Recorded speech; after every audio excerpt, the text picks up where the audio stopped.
ask the Environment Minister when he will introduce the concept of Net Biodiversity Environmental Gain.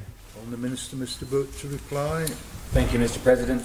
At the current time, officers assess planning applications taking into account the information available to them in the form of plans and publications, and any comments made in respect of them, which include comments from colleagues in DEFRA and feedback from organisations such as Manx Wildlife Trust and MNH.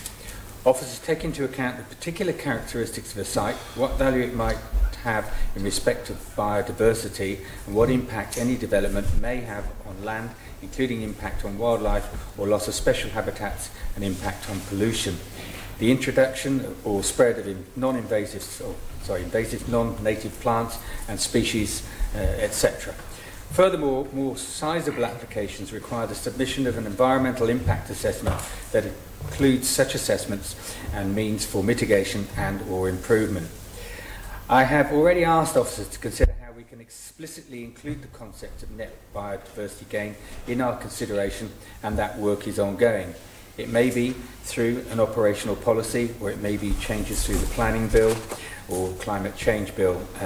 Time will tell. We're exploring the possibilities. The Planning Reform Action Plan commits us to a full review of the Town and Country Planning Act, and this is one of the aspects we will be considering as part of that work as well. Mr. Henderson, I thank the Minister for his generally positive support there. And would he concur then that the biggest interface between government and nature is through the planning system in terms of development, and that is the place where we should be looking at to make changes? That is more important than ever to produce the right frameworks for sustainable growth, or even best practice changes to start with on a voluntary basis. And would he also agree that it could be worthwhile working in concord with the Cabinet Office in relation to community levies, and indeed, as he outlined, the new climate change legislation that will be forthcoming? Minister. Thank you. We already have a biodiversity strategy, but it doesn't cover planning specifically.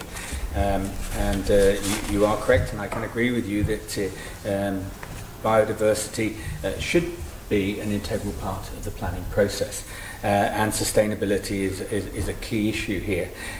Yes, we are talking to the Cabinet Office with regards to the new planning bill and what we will bring forward. Obviously, policy is in their remit. The UK have recently confirmed that they're going to use their forthcoming environment bill to mandate biodiversity, and we're also keeping a close eye on how that's developing and how they're approaching that.